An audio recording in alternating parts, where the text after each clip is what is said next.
it made slight contact with Timothy. Timothy did a great job holding on to that truck to allow Justin Lofton to get by as well. Now Timothy Peters back to the 6th position. Timothy able to keep that truck out of the wall as well, going sideways through 3 and 4. Ray Dunlap. Well, guys, I told you they made an air pressure adjustment on that Germain Toyota.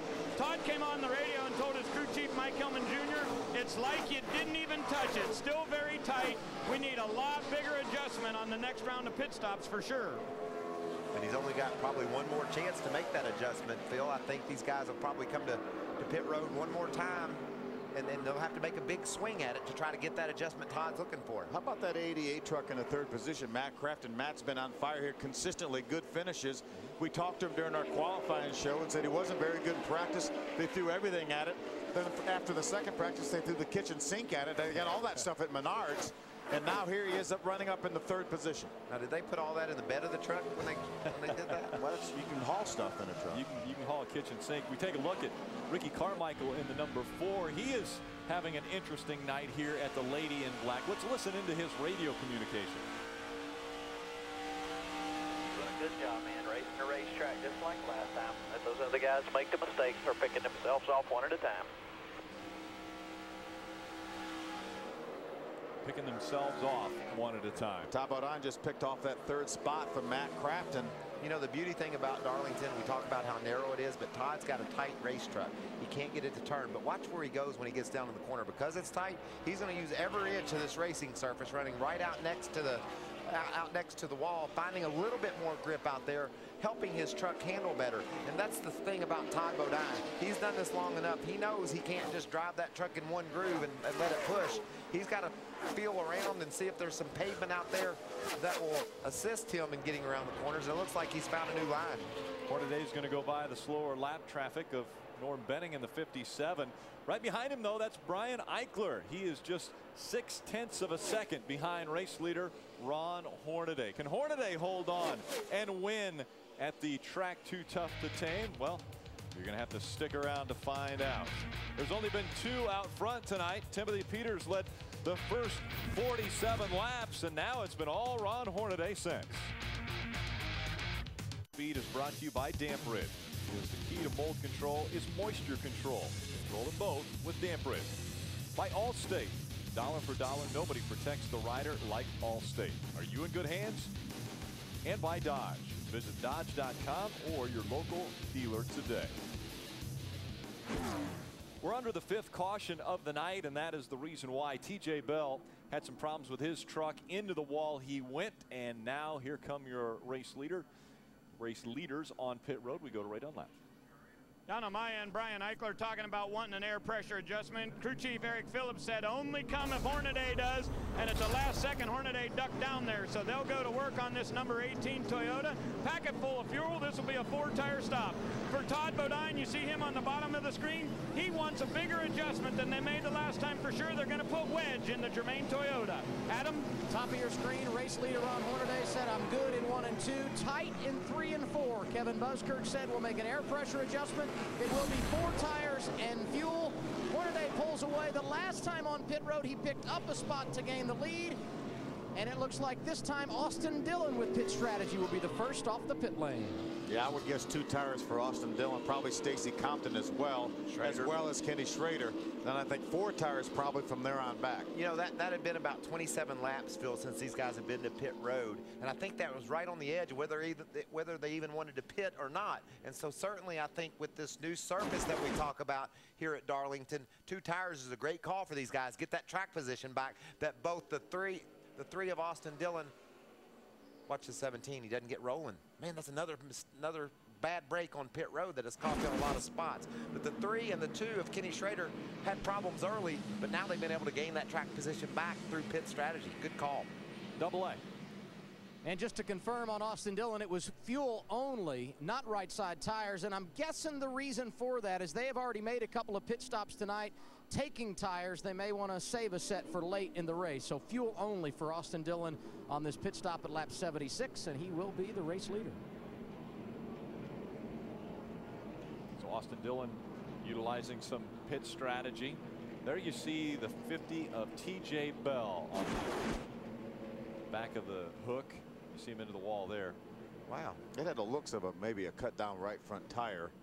Was that the whole I think there's more to this story.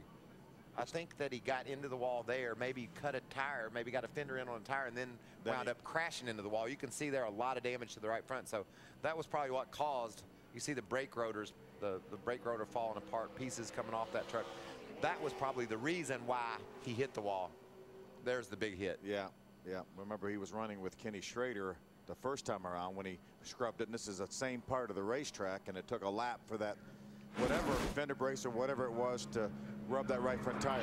There's your Aaron's lucky dog, Dennis Setzer, off pit road, back on the lead lap. Mario Goslin actually stayed out on the racetrack. He's credited for leading the last lap.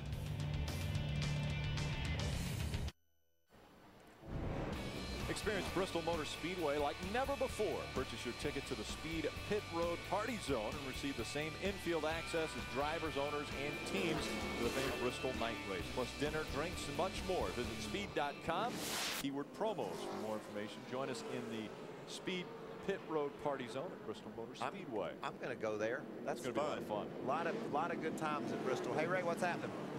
Hey, Mikey, on the first round of pit stops, Stacy Compton had a real bad stop. They had lug nuts hang up on the right front. So on this round, they decided to do right side tires only. I talked to his crew chief, Chad Kendrick, and he said the left sides are wearing great here at Darlington this weekend. He's not even sure that he won't do another 2-tire stop. He said the track position's so important, he went from 13th to 2nd by taking 2 tires. And we'll see if he's able to stay up there. Austin Dillon will start on the outside. He brings the field back to the green flag. We're back underway at Darlington. Austin gets a great jump, and remember that strategy would not have been possible back on the old surface. No way would you consider changing 2 tires or fuel only like Austin Dillon did. Did you see that start Austin got? He said last time somebody was on the inside of me going into turn 1, I got crashed. I'm not going to take a chance this time. Ooh, a little sideways there for Eichler in the 18. Timothy Peters as well. We've seen a little contact between those two today. Look how those trucks fill up that racetrack, Phil. There's just no margin for error. You get a little bit sideways and correct your truck, you're either going to hit another truck or the wall. You know, most of the racetracks we go to are 60 or 70 feet wide, literally. This racetrack I measured one time is about 27 feet wide, the raceable part of this racetrack. So these trucks could easily go 3 wide. Yeah, if you park them, if they were touching. If you park them.